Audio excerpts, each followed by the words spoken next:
سکون سے، امن سے، شانتی سے رہو، ٹھیک ہے، لیکن کسی کا مذہب بھی قبول نہیں کرو. دیکھو ہندو بھی ہیں ہمارے ملک میں، عیسائی بھی ہیں، وہ تو بالکل ہی الگ مذہب ہے نا، وہ تو اللہ رسول کو صاف لفظوں میں انکار کرتے ہیں. ہم کہتے ہیں بھائی ٹھیک ہے، تم لکم دینکم ولی دین، تم جاؤ، تمہیں جو سمجھ میں آتا ہے کرو. تو ایسے ہی شیعہ سنی کا جو اختلاف ہے وہ اگر زبان کی حد تک رہے، دلائل کی حد تک رہے تو ٹھیک ہے. لڑائی بڑائی والا معاملہ ہوگا تو معاملہ کیا بنے گا؟ کیچڑ اچھالنا ایک دوسرے پہ. تو میں ایک بات آپ سے کر رہا ہوں کہ آپ اپنے بارے میں یہ فیصلہ کریں کہ آپ کیا ہیں، یا تو ادھر ہو جائیں یا ادھر ہو جائیں. تو اگر آپ شیعہ ہیں ٹھیک ہے، پھر وہ جو کر رہے ہیں وہ ان کا مسلک ہے، آپ کریں وہ. لیکن اگر آپ سنی ہیں تو پھر آدھا سنی آدھا ادھر آدھا ادھر، بیچ کا نہ بنے.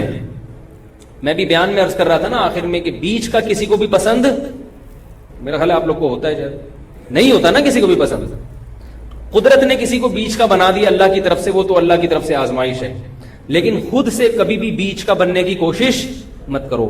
تو یا تو ادھر ہو جاؤ یا ادھر ہو جاؤ. اب ہمارے ہاں لوگ کیا کر رہے ہیں جو سنی ہیں سنی، محرم میں حلیم پکا رہے ہیں، حلیم کھا رہے ہیں، محرم میں سبیلیں لگا کے بیٹھے ہوئے ہیں، سبیلوں سے پانی پی رہے ہیں، محرم میں مرثیے سن رہے ہیں، رکشے والے بھی مرثیے لگا کے، ٹیکسی والے بھی مرثیے لگا کے. بھائی یہ اسلام نہیں ہے، یہ سمجھ رہے ہو؟ جو اس کو اسلام سمجھتا ہے وہ کرے، لیکن ہم سنی مذہب جو ہے وہ اس کی نظر میں یہ اسلام نہیں. نبی صلی اللہ علیہ وسلم نے لعنت فرمائی ہے میت پہ نوحہ کرنے والوں پر، سمجھ رہے ہو؟ آپ نے فرمایا جو گریبان پھاڑے وہ ہم میں سے نہیں ہے. میت پہ چیخنا چلانا، اس کو نبی صلی اللہ علیہ وسلم نے لعنت والا عمل قرار دیا ہے. شہادت پہ چیخنا چلانا کسی کی. حضرت جعفر طیار رضی اللہ تعالیٰ عنہ اہل بیت میں سے تھے، وہ جب شہید ہوئے ہیں جوانی میں، ان کی 4 بیویاں تھیں، بیوہ ہو گئیں. معذرت کے ساتھ یہ میں ٹاپک نہیں لا رہا، جو خود سے آ رہا ہے اسے آنے دو. اب شہید ہی چار بیویاں ہی بیوہ ہوئی تھی تو میں ان کو آپ کی خوش کرنے کے لیے ایک تو نہیں کر سکتا نا. ان کی 4 بیویاں کیا ہو گئی؟ بیوہ ہو گئی. تو جب ان کے گھر میں اطلاع ملی ہے کہ آپ کے جوان شوہر شہید ہو گئے تو ان کے رونے کی آوازیں آئی ہیں، چیخنے چلانے کی آوازیں آئی. آپ صلی اللہ علیہ وسلم کو اتنا غضب آیا، آپ نے فرمایا کہ جاؤ خاک پھینک کر آ جاؤ ان کے منہ، اب ان سے کہو کہ اپنی آوازوں کو پس کریں. حضرت جعفر طیار بھی اہل بیت میں سے تھے، نبی کے سگے چچا کے بیٹے تھے. تو اہل بیت کی شہادت پر آپ صلی اللہ علیہ وسلم نے چیخنے چلانے سے، رونے سے منع کیا. اور حضرت جعفر طیار ظلمن شہید ہوئے تھے نا، ظلم ہوا تھا ان کے اوپر. تو اسی طرح ہم یہ کہتے ہیں کہ جیسے حضرت جعفر طیار اہل بیت میں نبی کے سگے چچا زاد بھائی، حضرت حسین نبی کے نواسے، تو جیسے حضرت جعفر طیار کی شہادت پہ چیخنے چلانے والے کو نبی صلی اللہ علیہ وسلم نے پسند نہیں کیا. حالانکہ ان کی بیویوں کا رشتہ، بیوی کا جتنا قریبی رشتہ اپنے شوہر سے ہوتا ہے، اتنا قریبی رشتہ ہمارا حضرت جعفر طیار یا حضرت حسین سے نہیں ہے. رشتہ یقیناً ہے مگر اتنا قریبی نہیں جتنا بیوی کا ہوتا ہے، اولاد کا ہوتا ہے.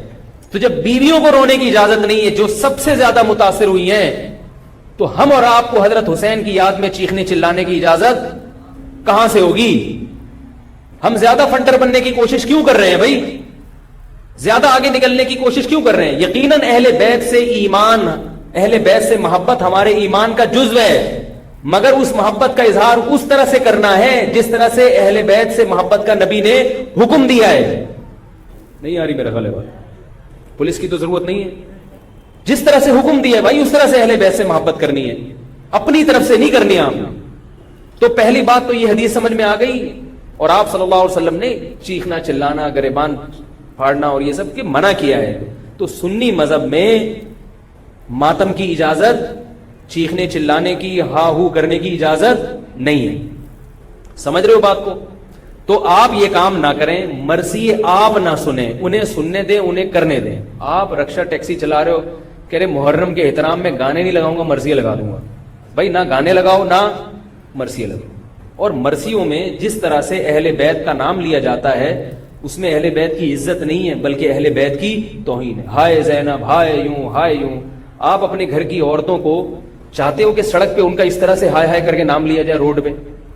جب ہم اپنی عورتوں کے لیے ایسی توہین برداشت نہیں کرتے، وہ عورتیں جن کے تقدس کی قسم اٹھائی جا سکتی ہے جن کے ناخن بھی کوئی نامحرم نہیں دیکھ پاتا تھا، اہل بیت عورتیں تھیں، نبی صلی اللہ علیہ وسلم کی نواسیاں، نبی صلی اللہ علیہ وسلم کے خاندان کی عورتیں، حضرت حسین رضی اللہ تعالیٰ عنہ کے خاندان کی عورتیں، تو ان کے بارے میں میرے بھائی کیسے یہ برداشت کیا جا سکتا ہے کہ کوئی بھی چیخے چلائے اور ان کا نام اس طرح سے توہین آمیز لہجے سے؟ اسلام نے اکرام سکھایا ہے، عزت اور احترام سکھایا ہے، اور عزت و احترام کے اصول اور آداب بھی سکھائے. تو اس لیے آپ لوگ یہ کام نہ کریں، جو کر رہا ہے اس سے بحث بھی نہ کریں. بولے میں ٹھیک ہے تمہارا مسلک ہے کوئی بات کر لو، ہم ہی نہیں کریں گے.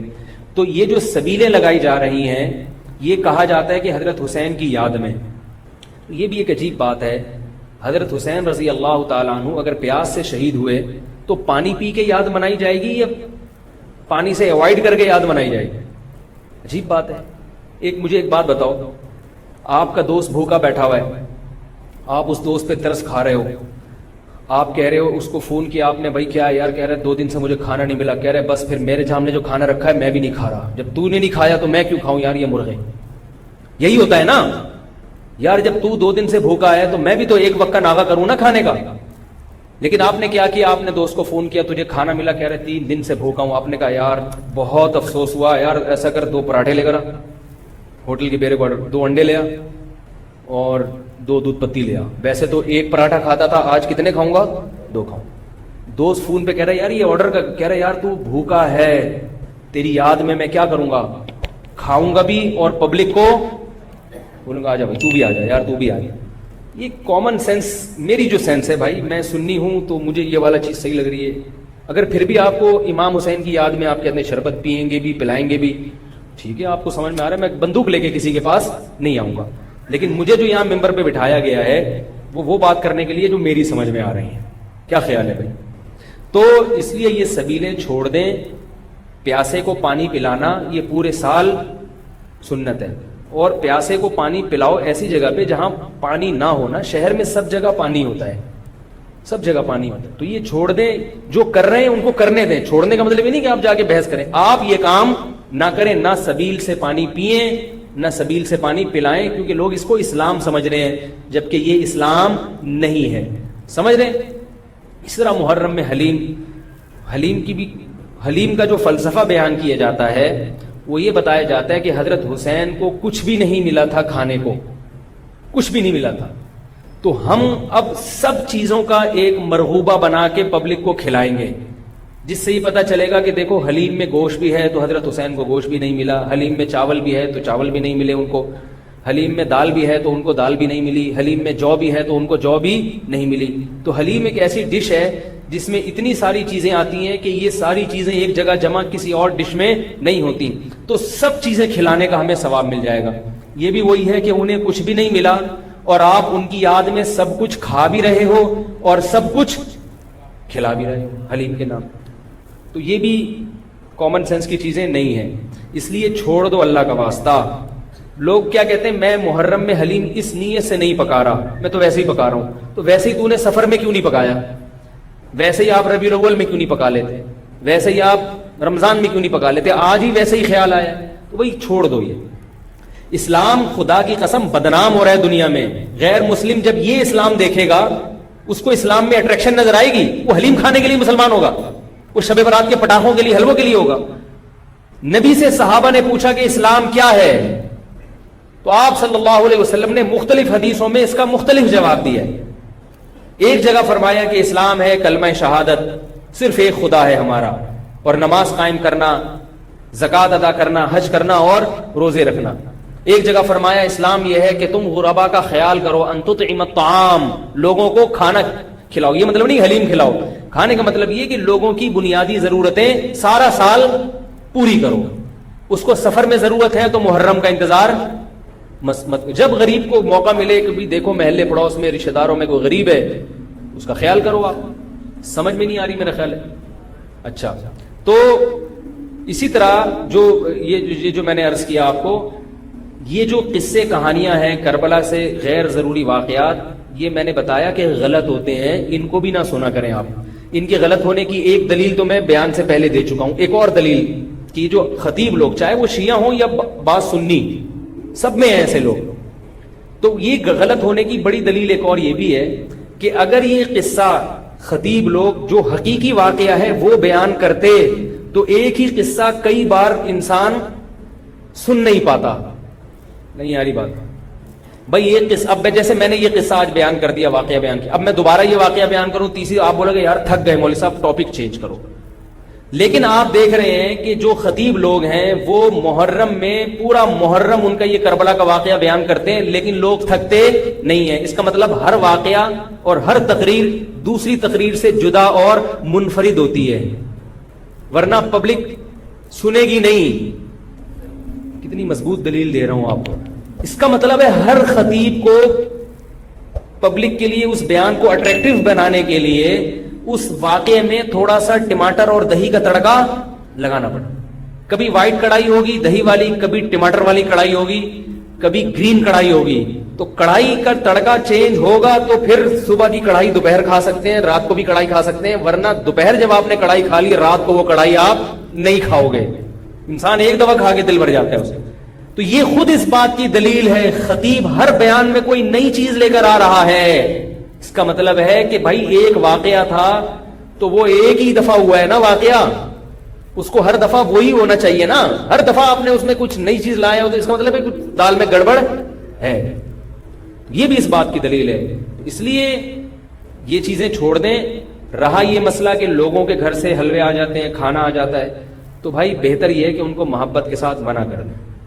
بولے ہم حضرت حسین رضی اللہ تعالی عنہ سے محبت ضرور کرتے ہیں مگر کھا کے بولو بھائی نہیں، روزہ رکھ کے، ٹھیک ہے ہم نہیں کھائیں گے. اور اگر آپ یہ سمجھتے ہیں کہ لڑائی ہو جائے گی، بعض دفعہ وہ بیچارے نے تقریر تو نہیں سنی ہوتی، وہ تو محبت میں ہی لا رہا ہے، تو اگر لڑائی ہو جائے گی تو رکھ لیں، لیکن محبت سے اس کو مسئلہ سمجھا دیں یار میں رکھ رہا ہوں تاکہ تمہارا دل نہ ٹوٹے مگر یہ ہے غلط. رہا یہ مسئلہ کہ اس کو کھا بھی لیں. اب آپ ایک دم نا سارے جوش میں ہو گئے، یار اگلا بتاؤ، یار اگلا اسٹیپ ہمارے لیے بہت امپورٹنٹ ہے، یہ ایک مسئلہ نہیں ہے رکھنا نہ رکھنا. رکھ لیا تو اب کیا کریں؟ اب آپ جوش میں آ رہے ہو. اب میں آپ کو 2 گھنٹے بھی بٹھا کے رکھوں نا آپ بیٹھ جاؤ گے، میں کہوں 2 گھنٹے بعد جواب دوں گا آپ بیٹھے رہو گے یہاں. اب کیا کرنا ہے؟ تو وہ کھانا حلال ہے یا نہیں، اس کا مدار اس پر ہے کہ اگر وہ حضرت حسین کو خوش کرنے کے لیے صدقہ کیا ہے، خوش کرنے کے لیے، تو غیر اللہ کا تقرب حاصل کرنے کے لیے کوئی عبادت کرنا یہ شرک ہے. آئی بات سمجھ میں؟ نہیں آ رہی میرا خیال ہے. صدقہ خیرات صرف کس کے لیے ہوتا ہے؟ اللہ کی رضا کے لیے. پھر تو وہ چونکہ غیر اللہ کے لیے ہے وہ حرام ہے، اس کا کھانا بالکل ناجائز. اور اگر کسی نے حضرت حسین کو ثواب پہنچانے کے لیے یہ کام کیا ہے، آئی بات سمجھ میں، مقصد اللہ کی رضا ہے، نیت یہ کہ حضرت حسین کو اس صدقے کا ثواب پہنچ جائے، تو یہ عمل بدعت ہے مگر اس سے وہ کھانا حرام بولو بھائی نہیں ہو. قبول کرنا غلط ہے کیونکہ اس سے بدعت کی تائید ہو رہی ہے، مگر وہ کھانا حرام نہیں ہوتا. کھانا وہ جائز ہے، اس کو پھینکے نہیں، کھا لیں، میرے گھر نہ بھیجیں، ٹھیک ہے خود کھا لیں آپ اس کو. یہی مسئلہ ربیع الاول کے حلووں کا بھی یہی مسئلہ ہے، 11ویں شریف کا بھی یہی ہے کہ اگر کسی نے 11ویں شریف حضرت گیلانی رحمۃ اللہ علیہ کو ثواب پہنچانے کے لیے 11ویں نکالی ہے تو ثواب تو کسی کو بھی پہنچایا جا سکتا ہے، لیکن چونکہ وہ اس کو ضروری سمجھ رہے ہیں یا افضل سمجھ رہے ہیں اور دن متعین کر لیا تو یہ بدعت تو ہے، لہذا اس 11ویں شریف کے حلوے کو قبول نہ کریں، بدعت کی تائید ہے. اور اگر پھٹے بازی کا اندیشہ ہے، لڑائی جھگڑا ہے، محلے داری بھی کرنی ہے، لوگ کہتے ہیں مولوی صاحب تمہیں تو محلے داری کرنی نہیں ہوتی، آپ لوگ تو مسجد سے آئے نکل لیے پتلی گلی سے، ہم تو محلے داری بھی کرنی ہوتی ہے. تو اگر ڈر ہے کہ نفرتیں پھیلیں گی تو قبول کر لیں، لیکن محبت سے اس کو سمجھا دیں. اور جب قبول کر لیا تو ضائع کرنے سے بہتر ہے کہ اس کو کھا لیں، رزق ہے وہ. لیکن اگر کسی نے نیاز نکالی حضرت گیلانی کو خوش کرنے کے لیے کہ اس سے ان کا قرب حاصل ہوگا، وہ خوش ہوں گے، ان کی رضا مقصد ہے، تو پھر یہ کیا ہے؟ شرک ہے. کیونکہ صدقات و خیرات صرف اور صرف جانور کا حلال کرنا صرف اللہ کے لیے، صدقہ یہ عبادت جتنی بھی ہیں وہ صرف کس کے لیے ہوتی ہیں؟ اللہ کے لیے ہوتی ہیں. سمجھ رہے ہو بات کو؟ تو پھر اگر غیر اللہ کے لیے ہے پھر یہ نظر لغیر اللہ ہے، یہ حرام ہے، ناپاک ہے، نجس ہے. پھر ایسی صورت میں آپ اس کو نہیں کھا سکتے. کیا پوچھ رہے ہیں آپ؟ ہاں یہ بڑا سوال. اب آپ ڈسٹرب ہو رہے ہیں کہ آپ نے تو بجائے فائدے کے ہمیں اور کنفیوز کر دیا. پتہ کیسے چلے گا کہ یار یہ کیا ہے؟ تو پتہ ایسے چلے گا، اس سے پوچھ لو، اس سے پوچھ لو بھائی یہ کیا ہے، یہ کیوں لا رہے ہو؟ تو بتا دے یار یہ حضرت حسین کی یاد میں ہے. تو آپ بولو حضرت حسین کی یاد کیا مطلب ہے؟ ان کو ثواب پہنچانے کو کہتے ہیں، ثواب پہنچانے کو. بولو یار غلط ہے، بدعت ہے، لیکن بسم اللہ اس لیے کوشش کریں کہ رد کر دیں اس کو. یہ تو میں قبول کرنے کا اس صورت میں کہہ رہا ہوں کہ بہت ہی کوئی مسئلہ, بعض لوگ پھر دینداروں سے نفرت کرتے ہیں. یار اس نے تو پورا بیان نہیں سنا ہوگا نا, بہت سے بیچاروں میں جہالت بھی ہوتی ہے, ان کو پتہ نہیں ہوتا. لڑے نہیں کسی سے, محبت سے انکار کرتے ہیں. یار ہم لوگ حلوے مانڈے والے نہیں. میرے گھر تو پہلے, اب تو یہ چیزیں آتی نہیں ہیں, لیکن لوگوں نے جائز چیزیں چھوڑنا بھی بھیج دی ہیں. او بھائی میں نے حلوے مانڈوں کا انکار کیا ہے. عید پہ عید الفطر کا دن کتنا مبارک ہوتا ہے, اس میں تو ایک دوسرے کے ہاں کچھ لے جا رہے. میں پاکستان کا واحد امام ہوں جس کے ہاں عید الفطر کے دن بھی کچھ نہیں آتا. میں اللہ کا شکر ہے کھانے پینے کا بھوکا نہیں ہوں الحمدللہ, مجھے اللہ نے بہت رزق دیا. ایک دن میں نے اپنے خاص دوست سے پوچھا, میں نے کہا یار عید کے دن تو امام کو تو لوگ تھوڑا سا پوچھ لیتے ہیں, ٹھیک ہے اللہ نے مجھے بہت دیا ہے, لیکن اتنا بھی پھیکا نہیں ہونا چاہیے پبلک کو کہ امام سے اتنی عقیدت تو ہوتی ہے. یار عید بقرعید میں تو اڑوس پڑوس لوگ امام صاحب کے گھر کوئی بریانی شریانی. میں نے کہا مجھے شوق نہیں ہے کوئی بریانی شریانی کا, لیکن مجھے لوگوں کے اس ایٹیٹیوڈ پہ تعجب ہوتا ہے کہ مجھے 10 سال ہو گئے تو عید پہ تو کچھ بھیج دو. تو ان صاحب نے مجھے کہا اسی محلے کے, انہوں نے کہا اصل میں لوگ ایسا نہیں ہے کہ آپ سے نفرت کرتے ہیں, آپ نے بیانات اس قسم کے کیے ہوئے ہیں کھانے پینے کے بارے میں کہ لوگ ڈرتے ہیں. لوگ کیا کرتے ہیں, ڈرتے ہیں کہ بھیج دیا تو ایسا نہ ہو کہ وہیں سے واپس کر دیں. یہ اتنا سخت آپ نے اس میں موقف اختیار کیا ہے. تو میں نے کہا وہ تو حلوے مانڈوں کے بارے میں اختیار کیا. تو خیر عید پہ اب امید ہے انشاءاللہ. ٹھیک ہے لیکن نہ بھیجیں آپ لوگ, محبت بس زبان سے اظہار کر دیں. میں ایک مسئلہ بیان کر رہا ہوں کہ میرے بیانات اس بارے میں ایسے ہوتے ہیں کہ لوگ یہ سمجھتے ہیں کہ یہ نفس ہدیے کے ہی خلاف ہے, ان کو ہدیہ دیا تو تھپڑ نہ مار دیں کھینچ کے. تو ایسا ایٹیٹیوڈ, میں نے کہا اچھا ہے یہی رہنے دو, اس سے تھوڑی سی لوگوں میں عزت رہے گی کہ لوگ سمجھتے ہیں وہی سینگ ہے نہیں مگر ٹکر مارتے ہیں یہ. تو یہ اس لیے ہم نے سخت موقف اختیار کیا ہے کہ لوگ امام کو کی توہین کرتے ہیں. اب ایک صاحب کے ابا کا انتقال ہو گیا, ہر جمعرات کو میرے گھر کوفتے, انڈے آلو اور کوفتے لے کر آ رہے ہیں. ہم تو جمعراتی مولوی ہیں نہیں, مجھے یہ پتہ ہی نہیں تھا کہ آج جمعرات ہے. میں نے کہا چلو بیچارہ عقیدت محبت میں لا رہا ہے تو میں رکھ لیتا تھا. گھر والوں نے پھر جب ہر جمعرات کو ہونے لگا تو گھر والوں نے جمعرات کو رات کو کھانا پکانا ہی چھوڑ دیا. انہوں نے کہا یار جب آ ہی جاتا ہے تو میں نے کہا چلو ٹھیک ہے اللہ دے رہا ہے. بیچارہ ہے بھی عقیدت محبت میرا نمازی تھا, کوفتوں کا ٹائٹ قسم کا بڑا مزیدار سالن آ رہا تھا. ایک دن مجھے خیال ہوا کہ یار کچھ دن پہلے ان کے ابا کا بھی انتقال ہوا ہے اور یہ جمعرات بھی ہے, ایسا تو نہیں ابا کے ثواب کے لیے مجھے کھلا رہے ہوں. میں نے ان سے پوچھا یہ آپ اپنے ابا کو ثواب پہنچانے کے لیے مجھے کھلا رہے ہو؟ انہوں نے کہا جی. میں نے کہا یار آپ مجھے ایک بات بتاؤ کہ آپ کے دادا کا جب انتقال ہوا تھا تو آپ نے اپنے ابا کو کبھی گفٹ دیا یا کھانا کھلایا؟ تو اس لیے کھلائے نا کہ وہ آپ کے ابا ہیں. اگر ابا کو کسی دن آپ نے کھلایا, ابا پوچھے بیٹا کیوں کھلا رہے ہو, آپ کے ابا دادا کا انتقال ہوا ہے ان کے ثواب کے لیے آپ کو کھلا رہا ہوں, ابا کو غصہ آئے گا کہ نہیں آئے گا؟ وہ بھائی ابا کو جو کھلایا جاتا ہے اس لیے نہیں کہ دادا کی موت واقع ہو گئی, ابا کو اس لیے کھلایا جاتا ہے کہ وہ ابا ہیں. نہیں آ رہی بات سمجھ میں؟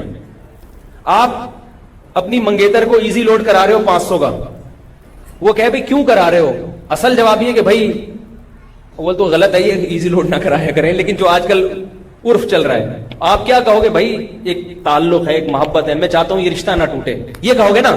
اگر آپ نے کہا میری چونکہ دادی کا انتقال ہوا ہے تو چونکہ ان کو ثواب پہنچانے کے لیے کوئی غریب مسکین بھیکاری مل نہیں رہا تھا تو میں نے کہا تم ہی ہو غریب تو چلو میں تمہیں 500 روپے کا بیلنس لوڈ کرا دوں, اس کو غصہ آئے گا کہ نہیں آئے گا؟ اگر اس میں غیرت ہوگی تو غصہ آئے گا.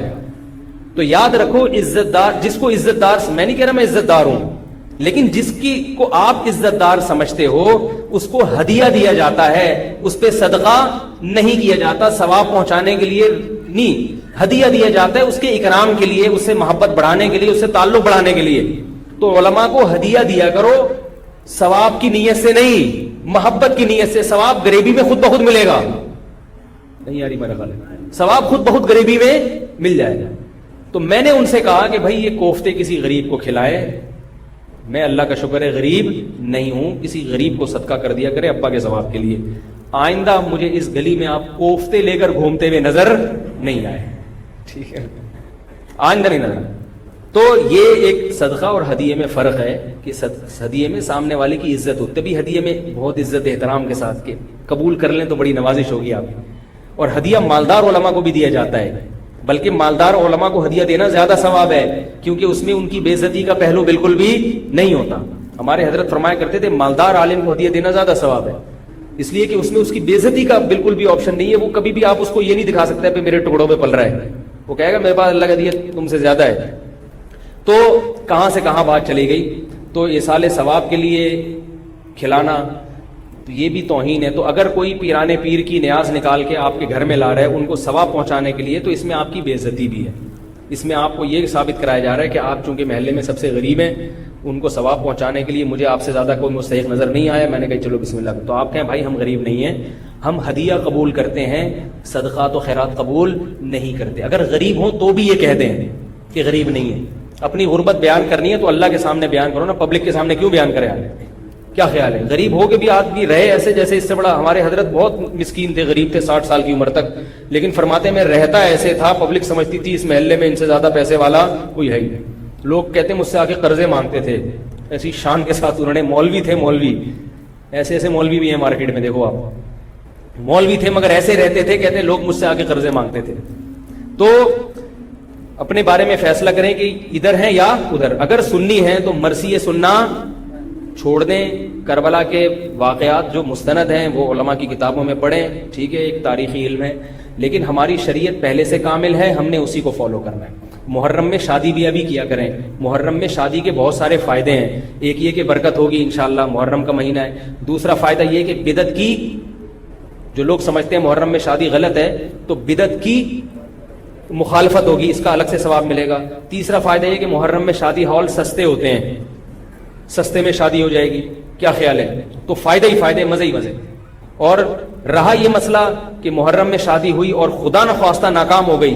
اب لوگ یہ بھی کرتے ہیں، ناکام ہو جائیں، کہہ رہے محرم میں ہوئی تھی نا اس لیے. تو ان سے بولو بہت سے میرے علم میں ایسے ہیں جنہوں نے ربیع الاول میں کی تھی، ان کی بھی ناکام ہو. شادی کے کامیاب ہونے یا ناکام ہونے کا تعلق اس سے نہیں ہے کہ رمضان میں ہو رہی ہے کہ محرم میں. وہ اس سے ہے کہ میاں بیوی کا رشتہ جوڑ کا تھا یا نہیں تھا، دونوں تمیز سے رہنا چاہتے ہیں کہ نہیں چاہتے. اگر دونوں تمیز سے رہنا چاہتے ہیں تو کہیں بھی نکاح ہوگا انشاءاللہ کامیاب ہوگا. اگر دونوں تمیز سے یا دونوں میں سے ایک میں اڑی ہے، وہ رہنا ہی نہیں چاہتا تمیز سے، تو حرم کے اندر بیت اللہ کے اندر بھی نکاح ہوگا تو وہ ناکام ہو جائے گا. سمجھ گئے؟ اللہ تعالی ہم سب کو سمجھنے کی، عمل کرنے کی توفیق عطا فرمائے. الحمدللہ رب العالمین. ایک بہت اہم موضوع ہے جس پر آج میں پہلے مختصر بات کروں گا. وہ یہ ہے کہ ہم میں سے بہت سے لوگ ایسی چیزوں پہ پریشان ہوتے ہیں جو ہماری اختیار میں نہیں ہے اس کو تبدیل کرنا، اور پھر اس پر سوچ سوچ کے پریشان ہوتے رہتے ہیں. کسی کا فون آیا کہ والد صاحب ہمارے بہت غصے والے ہیں، ہر وقت ڈانٹ ڈپٹ کرتے رہتے ہیں، بہوؤں کو بھی سناتے رہتے ہیں. تو میں نے ان سے کہا کہ صبر کریں. اب وہ مجھ سے بڑی امید لگا کے کال کر رہے تھے کہ میں ان کو نسخے بتاؤں گا. کئی دنوں سے فون ملا رہے تھے، مل نہیں رہا تھا. اب جا کے ملا تو ان کو امید تھی کہ مولوی صاحب ایسا، بھائی آپ بیان کے بعد ملیں مجھ سے، ٹھیک ہے. یہ بیچارے پشاور سے آئے، لفٹ ہی نہیں کرا رہا ان کو، میں کافی دیر سے بیٹھے ہوئے. حالانکہ کوئی کراچی کا آدمی پشاور چلا جائے تو وہ بیچارے اتنا اکرام کرتے ہیں. اصل میں مجھ پر لوگ مہمان آتے ہیں تو وقت ہوتا نہیں ملاقات کا. یہ صبح سے بیٹھے ہوئے ہیں، میں ان کو ٹہلا ہی رہا ہوں. ٹہلا کے اب مجھے ترس آیا. میں نے کہا یار اتنا بھی صحیح نہیں ہے. اور یہ بھی ڈھیٹ بن کے بیٹھے ہوئے ہیں. تو خیر، تو جو چیز، ہاں میں یہ بتا رہا تھا کہ فون آتے ہیں لوگوں کے، تو میں اس لیے یہ نام ظاہر کیے بغیر کسی کی اشارہ، یعنی آپ تو نہیں پہچان سکتے، وہ خود بھی نہیں پہچانیں گے کہ کس کی بات ہو رہی ہے، لیکن وہ چیزیں اس لیے ان پر کو ڈسکس کرنا ضروری ہوتا ہے کہ یہ چیزیں ہر دوسرے تیسرے گھر میں یہ مسائل ہیں. کہیں ابا خر دماغ ہیں تو کہیں میاں صاحب کا میٹر شاٹ رہتا ہے، کہیں بیگم صاحبہ سیٹ نہیں ہے، کہیں اولاد بگڑی ہوئی ہے، کہیں باس کا موڈ صحیح نہیں رہتا. آپ نے پورے مکھن کے ڈبے خالی کر دیے باس کے اوپر، مگر باس کا موڈ صحیح نہیں. کہیں مسجد کے امام سے بیزار ہیں، کہیں امام کمیٹی سے بیزار ہے، کہیں باس جو اس کے ملازمین ہیں، امپلائیز ہیں، ان سے پریشان ہیں. تو کچھ نہ کچھ ٹیڑھا میڑھا دنیا میں چلتا ہی رہتا. حکمرانوں سے پریشان ہیں، یار پھر وہی آ گیا دوبارہ اگلے 5 سال کے لیے، ٹھیک ہے نا. تو کچھ پریشانیاں تو ایسی ہوتی ہیں جو اللہ کی طرف سے ہوتی ہیں، اور کچھ پریشانیاں ایسی ہوتی ہیں جو قرآن خود کہتا ہے فَمِنْ عِنْدِكَ، وہ تمہاری اپنی پیدا کردہ ہیں. تو یہ بہت اہم بات ہے، تھوڑا سا اس کو غور سے سنیں. اب تو بہت ساری بائکیں کھڑی ہوئی ہیں تو آدھا مجمع اٹھ کے چلا جائے گا. آئندہ کے لیے کر لیتے ہیں بھائی, بائکیں جو ہے نا یہ پیچھے ادھر مدرسہ ہے وہاں پارک کیا کریں, ٹھیک ہے؟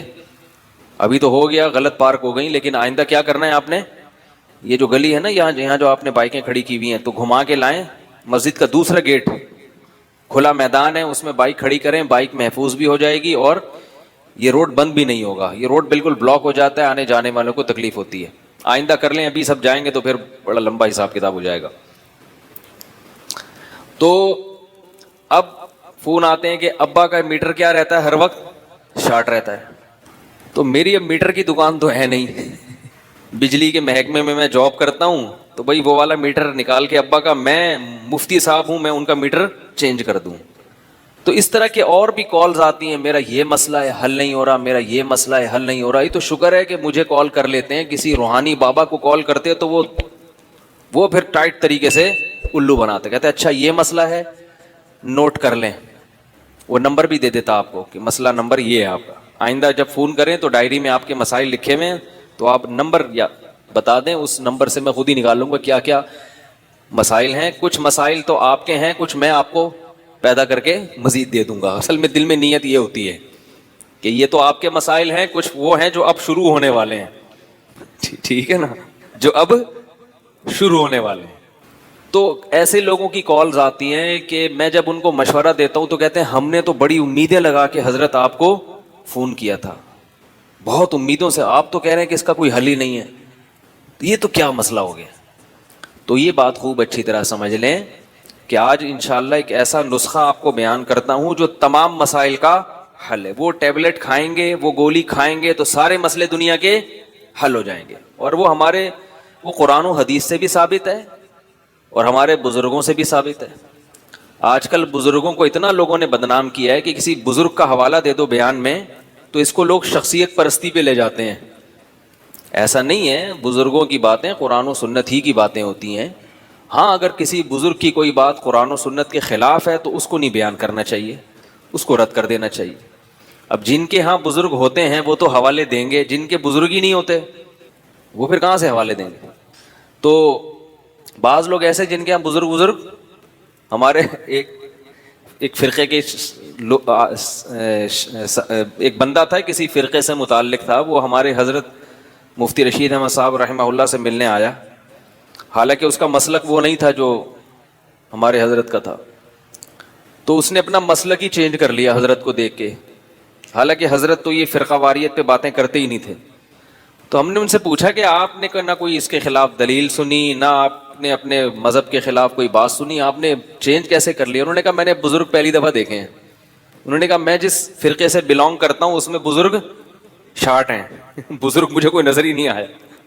تو مسئلہ یہ ہے کہ یہ ہمارے بزرگوں نے بھی اس پہ بڑی تاکید کی اور یہ قرآن و سنت سے ثابت ہے. یہ بات وہ یہ ہے کہ جو چیز آپ کے اختیار میں نہیں ہے, یعنی اسباب کی دنیا میں آپ اسے نہیں بدل سکتے, تو اس پہ صبر کے علاوہ آپ کے پاس کوئی آپشن نہیں ہے.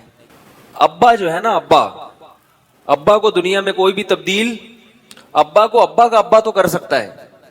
دادا زندہ ہوتے تو دادا سے شکایت لگاتے, وہ آپ کے ابا کو ڈانٹتے, پھر ابا آگے سے سناتے تو آپ بھی ابا کو کہتے ابا آپ اپنے ابا کا احترام نہیں کر رہے تو ہم سے کیسے احترام کرواؤ اپنا.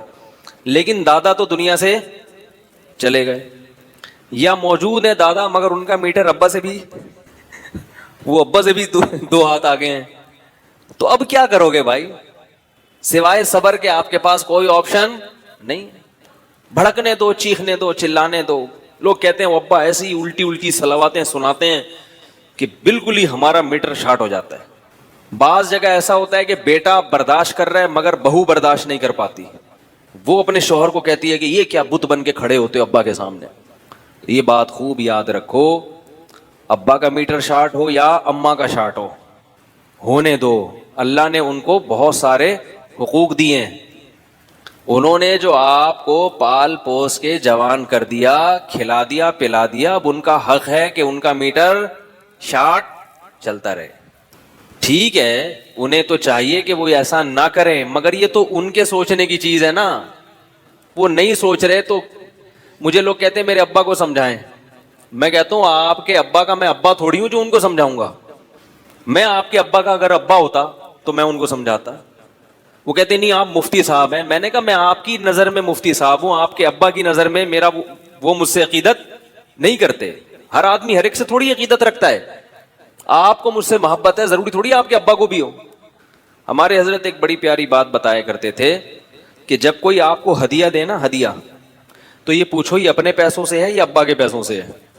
بعض دفعہ کمارے چھڑے چھاٹ جو جن کی انکم نہیں ہوتی وہ ابا سے پیسے لے لے کے مفتی صاحب کو ہدیہ دے رہے ہوتے ہیں. تو فرمایا کہ ان کے ابا کو ضروری نہیں کہ آپ سے عقیدت ہو. پھر والدین کو یہ چیز کیا لگتی ہے, بری لگتی ہے کہ ہمارا بیٹا ہم سے پیسے لے کے فلاں کو دے رہا ہے, تو یہ غلط ہو جاتا ہے. تو یہ بات خوب اچھی طرح ذہن میں رکھ لیں کہ والدین نے آپ کو پال پوس کے بڑا کر دیا. اب اگر وہ الٹی سیدھی سنا رہے ہیں, محبت سے سمجھا دیں, کسی کو کہہ دیں کہ بھائی ابا کو بولو ابا تھوڑا سا ہاتھ ہلکا رکھیں, ہم سے برداشت نہیں ہوتا. اتنی کوشش کر لی اور اللہ سے دعا مانگ لی, پھر بھی ابا صحیح نہیں ہو رہے, تو پھر ابا کو صحیح کرنے کی فکر, بولو بھائی چھوڑ دیں. رہا یہ مسئلہ کہ یہ تو ماحول خراب ہو رہا ہے, تو ہونے دیں. جو چیز آپ کے اختیار میں نہیں ہے آپ اس کی فکر اگر کریں گے تو ٹینشن کے سوا کچھ بھی حاصل نہیں ہوگا. اور اپنے اختیارات سے بڑھ کر اگر کام کریں گے تو جتنی ٹینشن ابھی ہے اس سے زیادہ بڑی ٹینشن پیدا ہو جائے گی, اس سے زیادہ بڑی ٹینشن پیدا ہو جائے گی. آپ اپنے اختیار سے ہٹ کے اگر کام کریں گے تو میں یہ عرض کر رہا تھا کہ جو چیز اپنے اختیار میں نہ ہو اس کو تبدیل کرنے کی کوشش نہیں کرنی چاہیے, اس پہ صبر کرنا چاہیے. اب ابا ہیں, اماں ہیں, اماں کو کون سیدھا کر سکتا ہے بھائی؟ وہ اماں ہے تو اس نے تمہیں جنا ہے. وہ کہیں گی, ایک آدمی اپنی اماں کو سمجھا رہا تھا اماں ایسے نہیں, اماں ایسے کیا کرو. تو اماں نے کہا میں نے تجھے جنا ہے یا تو نے مجھے جنا ہے؟ میں بیٹھا ہوا تھا وہاں پہ, میں نے تجھے پیدا کیا, تو نے مجھے پیدا کیا جو مجھے سمجھا رہا ہے بیٹھ کے. تو اماں کہاں سمجھتی ہیں بھائی؟ اماں بھی نہیں سمجھے گی, ابا بھی نہیں سمجھیں گے. اور اگر میری یہ باتیں ابھی سمجھ میں نہیں آ رہی تو جب آپ ابا بن جاؤ گے نا پھر آئیں گی سمجھ میں. پھر آپ کے بچے آپ کو سمجھائیں گے تو آپ کہو گی کیسا پاگل ہے مجھے سمجھا رہا ہے, یہ کیسا پاگل ہے مجھے سمجھا رہا ہے. اسی طرح ایک بہت اہم بات اور بتا رہا ہوں, یہ بھی بہت مشکل سے بتا رہا ہوں, مجھے پتا ہے اس پہ نیگیٹو کمنٹس بہت آئیں گے. دیکھو باپ اگر ذمہ دار ہے, سمجھدار ہے, اس نے ساری زندگی آپ کو کھلایا پلایا, تو جب آپ بیرون ملک جاتے ہو تو گھر کا خرچہ ابا کے نام سے بھیجا کرو. ابا سے کہو کہ ابا یہ میں پیسے بھیج رہا ہوں, یہ پیسے آپ میری اماں پہ بھی خرچ کریں اور میرے دیگر بہن بھائیوں پہ بھی خرچ. بعض لوگ کیا کرتے ہیں کہ پیسہ اماں کو بھیجنا شروع کر دیتے ہیں, اس سے باپ کے جذبات کو بہت ٹھیس پہنچتی ہے کہ میں نے ساری زندگی کھلایا پلایا, اب میرا بیٹا مجھے دینے کے بجائے کس کو دے رہا ہے, ماں کو دے رہا ہے. تو یہ وہی سمجھ سکتا ہے جس پہ گزرتی ہے, کیونکہ سربراہ کا عنصر اللہ نے جب مرد میں رکھا ہے نا تو مرد چاہتا ہے کہ خرچہ کس کے ہاتھ سے ہو, میرے ہاتھ سے. ساری زندگی کھلایا, اب وہ ماتحت بن کے کھانا شروع کر دے گا تو وہ پھر بہت غصہ ہوتا ہے اس کا, کیونکہ باپ نے آپ پہ جتنا خرچ کیا ہے نا ساری زندگی اس کو آپ کیلکولیٹ کر ہی نہیں سکتے. ماں نے آپ کی جسمانی خدمت کی ہے تو ماں کو جسمانی خدمت بہت زیادہ دو. سمجھ میں نہیں آ رہی بات؟ تو لوگ کیا کرتے ہیں کہ جب کہیں اچھی ارننگ شروع ہو گئی تو وہ کیا کہ اماں کو پیسہ بھیجنا شروع کر دیتے ہیں. تو جو اماں کے پیسے ہیں نا وہ بھی ابا ہی کو دو. نہیں آ رہی بات سمجھ؟ مثال کے طور پر آپ ہر مہینے 20,000 روپے یا 40,000 روپے گھر میں خرچہ بھیج رہے ہیں. 20,000, ایک تو طریقہ یہ کہ 40,000 آپ امی کے نام سے بھیجیں اور ابا سے کہیں امی سے لے لینا. ابا تو پھر میٹر تو ابا کا شارٹ ہوگا. یہ فطری چیز ہے, اس کا کوئی لا نہیں ہے, قانون. اگر آپ دلائل کی دنیا میں سمجھانا چاہوں گا, نہیں, دلائل میں عاجز آ جائیں گے. کچھ چیزیں ایسی ہوتی ہیں جو دلائل سے سمجھ میں نہیں آتی, وہ انسان کی نیچر ہے, فطرت ہے. آپ کسی کو اس کی نیچر کے خلاف چلائیں گے وہ نہیں چلے گا, مسئلہ خراب ہوگا یہاں سے.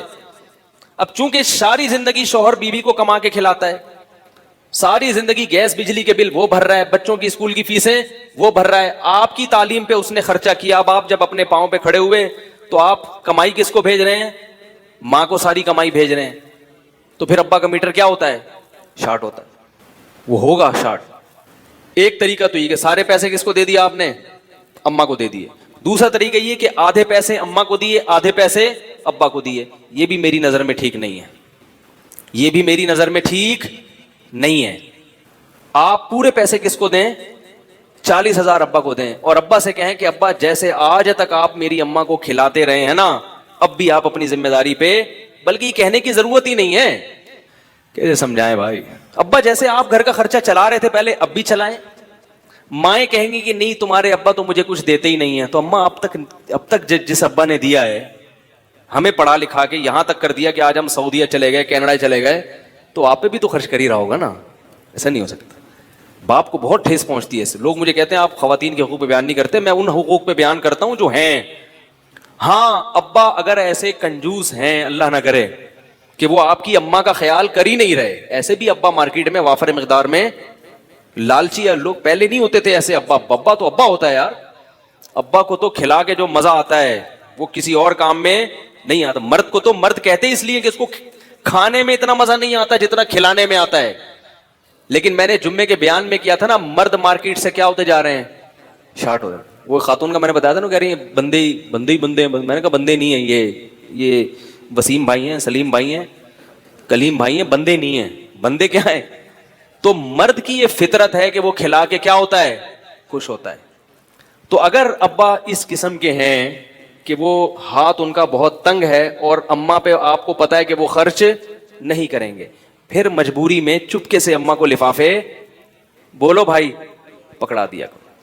جس گھر میں اس قسم کے ابا پائے جائیں, اگر ابا سخی ہیں تو ابا کو ہی دو سارا, اماں کو ہاں ہدیہ دینا, امی کو ماں کو گفٹ دے دینا, وہ تو الگ چیز ہے. یہ بھی اماں ہی کو دے رہے ہیں, مگر واسطہ کس کو بنا رہے ہیں؟ بولو نا بھائی. دینا اماں ہی کو ہے, لیکن کس کے ذریعے سے؟ دیکھو اس کی ایک مثال دیتا ہوں تو بات سمجھ میں آئے گی. ہمارے ایک رشتے دار تھے, جب اپنے وہ شپ پہ تھے, ابھی بھی ہیں, وہ جب گھر جاتے پیسہ کما کے جاتے, اب جب گھر آتے تو کیا ہے کہ بھائی سب بہنوں پہ بھی خرچ کرنا ہے, بھائیوں پہ بھی دینا, سب انتظار میں ہوتا ہے نا, ہمارا بھائی آیا ہے, بھائی باہر سے امریکہ سے آیا, کچھ لے کر آیا ہوگا, تو سب کی نیتیں ہوتی ہیں, اور یہ چلتا ہے اتنا مارکیٹ میں, بہن بھائی کا رشتہ ہے. تو وہ خود نہیں دیتے تھے, وہ اپنے ابا کو کہتے تھے یہ پیسے آپ میرے بہن بھائیوں میں بانٹ دیں, تاکہ نام کس کا اونچا رہے؟ باپ کا نام. لگے یہ کہ باپ دے رہا ہے, بھائی نہیں دے رہا. جب تک باپ زندہ ہے تو میری کیا اوقات ہے بھائی. تو باپ ایسے دے رہے ہوتے جیسے باپ کا مال ہے یہ ایسے دے رہے ہوتے جیسے, حالانکہ ابا تو بے روزگار تھے, کچھ بھی نہیں کرتے تھے, لیکن وہ اپنے باپ کو عزت دے رہے ہیں کہ یار میں جو یہاں تک پہنچا یہ کس نے خرچ کیا ہے, کس نے ٹھکانہ دیا؟ یہ باپ نے ٹھکانہ دیا. تو اب میرے بہن بھائیوں پہ بھی خرچ ہوگا تو نام کس کا استعمال ہوگا؟ باپ کا. رہا یہ مسئلہ کہ بھئی میرا تو نام نہیں آ رہا, کیا کرنا ہے نام کا یار, باپ کو ابھی عزت دے دو. جب تک گھر میں باپ موجود ہے تو باپ بننے کی کوشش کیوں کر رہے ہو؟ گھر میں دو باپ اچھے لگتے ہیں؟ ایک گھر میں جیسے دو سربراہ اچھے نہیں لگتے, جو وزیر اعظم ایک گورنمنٹ میں, ایک حکومت میں دو صدر اچھے نہیں لگتے, چیف آف آرمی اسٹاف ایک ہی ہوتا ہے, تو باپ بھی گھر میں ایک ہی ہونا چاہیے. سمجھ رہے ہو کہ نہیں سمجھ رہے؟ تو مجھے ان کی ادا بڑی اچھی لگتی تھی, اور اس کی وجہ سے اللہ نے ان کو نوازا بھی بہت زیادہ, اور باپ کی دعائیں الگ لگتی ہیں. اب رہا ماں کا حق, تو ماں کا حق, حقوق اللہ نے دونوں کے رکھے ہیں, لیکن دونوں کے حقوق کا اسٹائل مختلف ہے, دونوں کا الگ ہے. ماں کے ساتھ کیا کرنا ہے, میں یہ نہیں کہہ رہا ان کو الگ سے پیسے بالکل ہی نہ دیں, ظاہر ہے ماں کو بھی پیسے دینے چاہیے, لیکن جو میجر خرچہ جو آپ بھیج رہے ہیں نا اس کی بات کر رہا ہوں. یہ نہیں کہ ماں کو آپ پیسے دینا ہی چھوڑ دیں یا اسے کوئی گفٹ دینا ہی چھوڑ دیں, یہ تو بالکل غلط ہے. تھوڑے بہت تو ٹھیک ہے, لیکن ایک جو بڑی رقم ہے جو گھر میں آپ خرچہ چلانے کے لیے جو اماؤنٹ بھیج رہے ہیں, وہ اماؤنٹ کس کے ہاتھ میں آنا چاہیے؟ باپ کے ہاتھ میں آنا چاہیے, ورنہ اس کو بہت تکلیف ہوتی ہے, اور وہ تکلیف ہونے میں حق بجانب ہے, حق بجانب ہے. ہاں اگر ابا, میں ان اباؤں کے ذکر کر رہا تھا جو ابا ہیں مگر ابا بننے کے لیے تیار نہیں ہے, یعنی ذمہ داری پوری نہیں کر رہے, ان کو کھلانے میں مزہ نہیں آ رہا, بچا بچا کے اپنے. ایسے بھی ابا ہیں نا, مرد ایسے بھی ہوتے ہیں کہ بیگم تم بھی کماؤ ہم بھی کما رہے ہیں, اور سلط نہیں کر سکتا, اس سے گھر میں پھر فساد ہوتا ہے. ہم بھی سارے چیزیں گھر میں چائے کے خلاف ہوں, مگر پتی میرے گھر میں بھی آتی ہے. کتنے بیانات کرتا ہوں چائے کے خلاف, چائے کے خلاف, گھر والے بھی سنتے ہیں بیانات, مگر میں نے پتی پر پابندی نہیں لگائی ہے. سمجھا دیا بھائی گھر والوں کو, بھائی نہیں پیو, نقصان دہ, کیلشیم بھی ختم ہوتا ہے, پیشاب زیادہ آتا ہے, پانی جسم کا ختم ہوتا ہے, بلڈ پریشر ہائی ہوتا ہے, اتنے نقصانات ہیں. سمجھا دیا, نہیں سمجھ میں آ رہا, پینا ہے پی لو بھائی, کیا کریں, ساری دنیا پی رہی ہے.